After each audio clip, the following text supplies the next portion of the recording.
I never meant for any of this to happen. Honestly, if someone told me a year ago that I'd fall for my best friend's mother, I would have laughed and called it insane. But here I am, sitting alone, heart pounding, remembering the way. Her fingertips brushed mine like it meant something, 'cause it did. I didn't go to her house looking for anything. I was just trying to help, like any decent guy would do.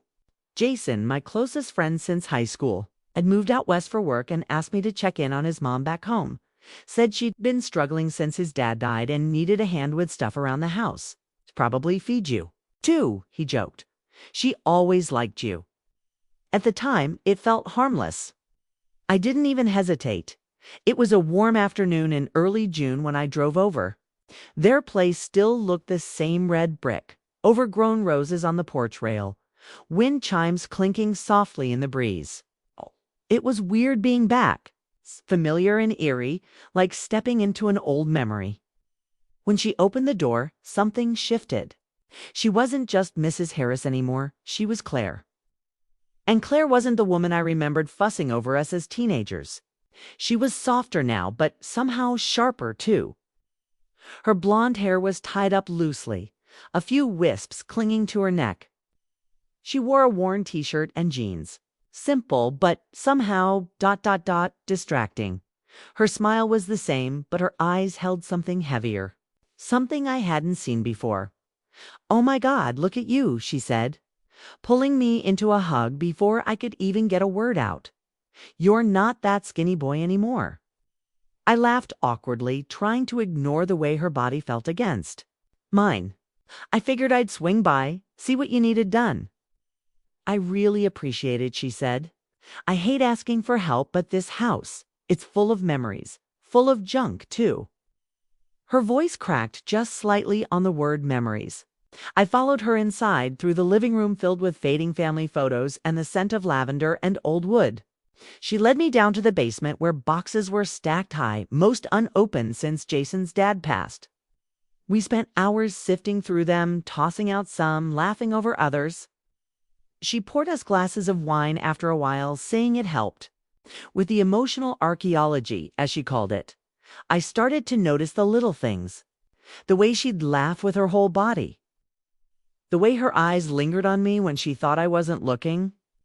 At one point, she placed a hand gently on my arm as I told a dumb story from college.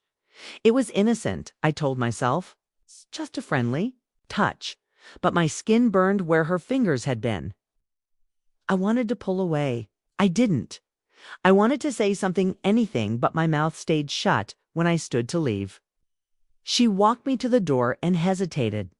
"You don't have to rush off," she said, her voice softer now. "You're welcome here. Anytime." There was something in her tone. Not desperate, not pleading, just vulnerable, real. I told her I'd be back soon to help finish the basement. She smiled, touched my hand again, and this time it lingered. Just long enough to make my heart stutter. Driving home, I told myself I was imagining things. That she was just lonely.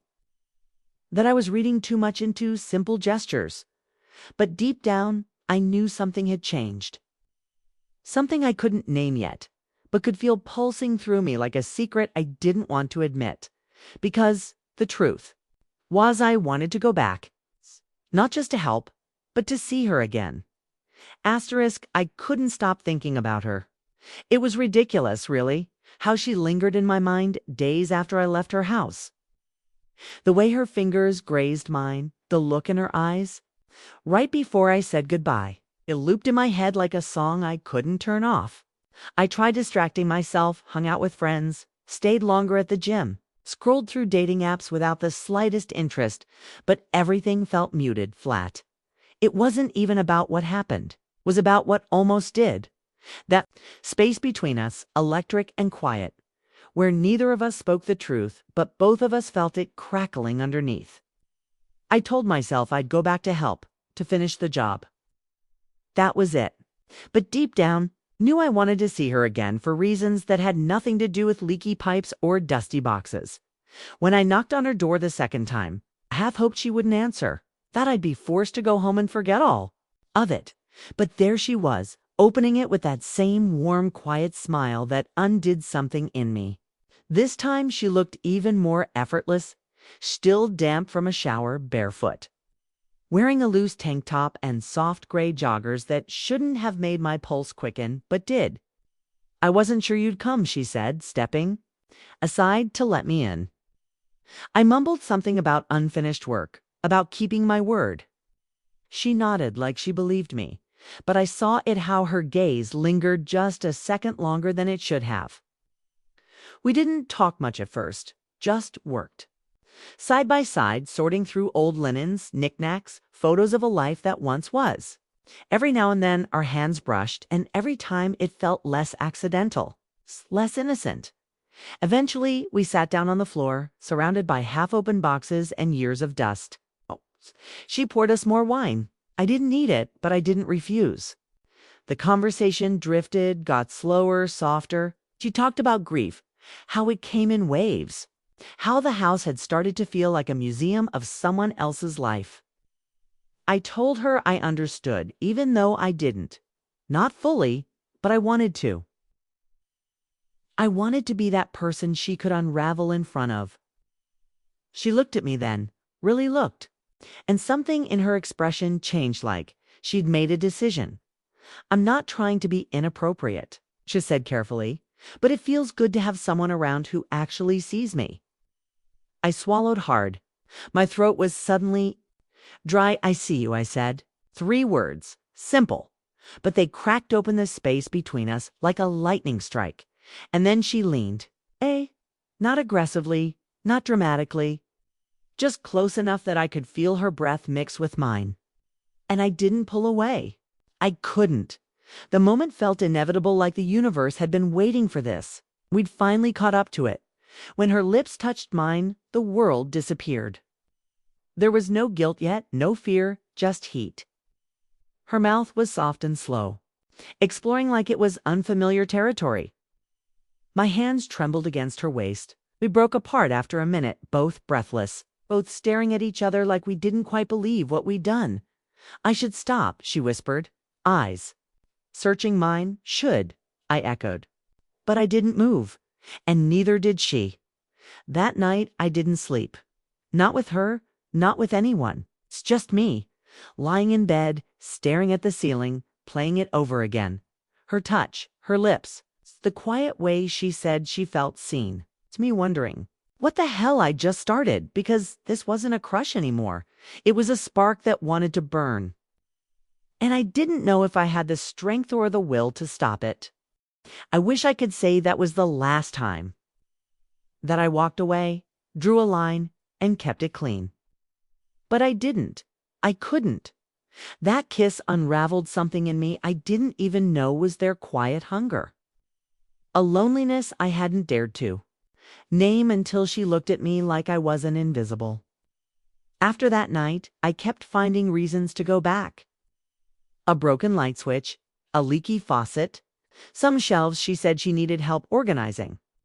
I'd knock on her door, heart pounding like I was doing something criminal, and every time she opened it with that soft smile, I knew I was too far gone to turn back. We never talked about that first kiss. It just sisted between us, hanging in the air, simmering, waiting. We went through the motions, coffee, sorting. Small talk, but our eyes said everything our mouths didn't. And when we touched, even by accident, it felt like setting off a fuse. The second time it happened, I didn't see it coming. I was in the kitchen fixing a loose cabinet door. She stood behind me, barefoot and quiet, and when I turned to hand her the screwdriver, she brushed my hand with hers, slow and deliberate. Our eyes locked. Didn't even think. I just leaned in. This time the kiss was different, less hesitant, more desperate.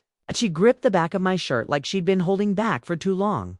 I lifted her onto the counter without thinking, our mouths crashing into each other like we'd both finally run out of patience. That moment was fire, raw, electric, and messy.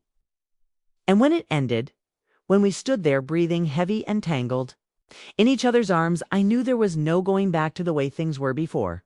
We kept it a secret. Of course we did. Jason had no idea. He was still out west, texting me now and then, asking if I'd checked on Mom, like I was some good Samaritan doing my duty. I hated myself for lying to him, but I couldn't stop. What we had was growing between me and Claret wasn't just lust anymore. We talked. We cooked. We stayed up late watching movies, sometimes in silence, sometimes tangled on her couch like we belonged there. It felt like a relationship, even if we didn't dare call it one. But in the quiet moments after the heat had faded and the room was still, I'd catch her staring out the window or running her fingers along the edge of a photo frame. And I knew she was scared too. Scared of what this meant, scared of losing her son, scared of me leaving. One night, as we lay in her bed with the lights low and the sheets still warm, she whispered, "This can't last, can it?" I didn't know what to say, so I kissed her shoulder and said, "I don't want to think about that right now." She didn't press, but I could feel the question hanging there between heartbeats. I wasn't stupid. I knew this couldn't stay in the dark forever. Grits like this don't just fade, they explode. But I also knew I couldn't stop seeing her. Not yet. Maybe not ever. Because when I was with her, I felt like someone different. Not a kid. Not someone's friend. Just a man. Wanted and understood. And maybe, just maybe, she felt that way too. Asterisk, the guilt didn't hit me all at once. It crept in slowly, like fog slipping under a door. Silent, persistent, impossible to ignore. I'd be with Claire, lost in the warmth of her body, the quiet of her voice, the way she touched me, like she actually saw me. And then I'd get a text from Jason. Just a stupid meme or a "how's my mom doing?" message. And suddenly everything I was doing felt like betrayal carved into my bones. I'd stare at the screen, her hand still resting on my chest, and wonder how I'd become this version of myself. But I couldn't stop. The more time we spent together, the more I realized this wasn't just some twisted fling or fantasy. We'd slipped into something that felt real, terrifyingly real. She'd make coffee in the morning and pass me a mug like we'd done it for years. I'd help her fix the garden fence. She'd bring me lemonade with a quiet little smirk. Like we were playing house, but didn't dare speak it aloud. Still, the fear was always there, lingering in the corners like a shadow. We weren't built to last. She was older, my best friend's mom. We lived in different worlds, tied together by circumstance and desire. But gravity was starting to feel like love, and that's where things got dangerous. One night, everything nearly blew up. Jason called unexpectedly and said he was flying. Back for a weekend. Just want to surprise Mom, you know? She sounded kind of down last time I talked to her, he said casually. I nearly dropped the phone. I covered my panic with forced enthusiasm, told him she'd love that. But inside, my heart was going a mile a minute. That was the moment reality slammed into me. He showed up and saw us if he even sensed what was happening. I'd lose everything. Him, her, any version of a future I thought I was building. I went to Claire's that night and told her about the call. She froze. It was the first time I'd seen real fear in her eyes. "We have to stop," she whispered. "At least for now. Just give me space when he's home." I nodded, but it felt like someone had carved a hole through my chest. I didn't blame her. She was trying to protect what little stability she had left. But her words felt like a door slamming shut. We spent that night wrapped in each other like we were already grieving what we hadn't even lost yet. Every kiss felt slower, sadder. She held on to me tighter, and I didn't ask why. The day Jason came back, I didn't go over. I sat in my apartment, phone silent, heart wrecked. I imagined them together, mother and son, laughing, reconnecting, and felt like the biggest bastard on earth. But then, just after midnight, my phone buzzed. "Claire, he's asleep. I can't stop thinking about you." I stared at the message for a long time, knowing what it meant. Knowing that this thing between us was far from over. That even guilt, even fear couldn't kill what we'd started. And maybe that was the problem. It was bound to break.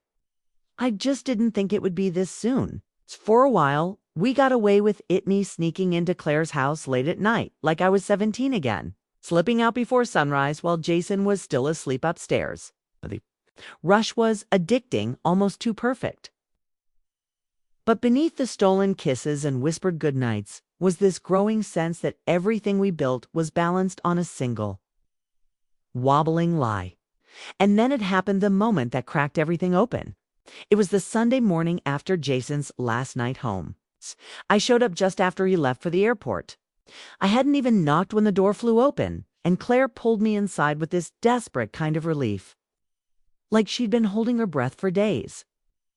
She kissed me in the hallway, her hands running up under my shirt like she was starving for touch, and I let her. God, I let her. We didn't even make it to the bedroom. It was fast, hot, messy, like we were trying to burn away the guilt, the hiding, the fear. And for a moment, we did. Afterward, I lay beside her on the couch, tracing slow lines along her hip, and asked the question I'd been holding back for weeks. What are we doing, Claire? She went quiet. Too quiet. I turned to look at her, and her eyes were already glossy, like I'd caught her in a thought she hadn't meant to share. I don't know, she whispered. Some days I feel like I'm coming back to life with you, and other days I feel like I'm digging myself a deeper grave. That wrecked me, because I knew she was right. This thing between us had started as comfort, connection, maybe even healing, but it had become an addiction, and worse, a lie we were both telling to ourselves. I sat up, needing air, needing space. I'm falling for you, I said, barely. Above a breath, she blinked, like the words hit harder than I meant them to. Don't, she said quickly. Don't say that unless you mean it. I do mean it. Her lips parted, and for 1 second I thought she was going to say it back. But instead, she stood and wrapped the sheet around her body like armor. You don't know what you're saying, she said. This is temporary. You're still young. One day you'll wake up and realize this was a mistake. No, I said. The only mistake would be walking away without trying. And then she said the one thing I didn't expect. I'm seeing someone else. The world stopped. What? Looked away, guilty and defiant all at once. Before you. There was someone. It never really ended. He comes and goes. He doesn't know about you, just like Jason doesn't. I thought I could choose, but I don't know how. I felt sick, not angry, just hollow, like someone had reached into my chest and taken whatever was still beating. So I'm just what? A distraction, I asked.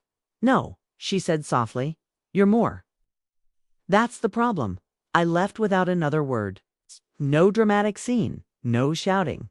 Just the sound of the door closing behind me and the weight of every lie we'd told ourselves, falling hard and fast. I didn't sleep that night, or the next, because the woman I was falling in love with wasn't mine. And maybe she never had been. Asterisk. It's strange how silence can be louder than anything.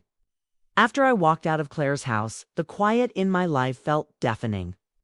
No more late-night texts, no more secret touches.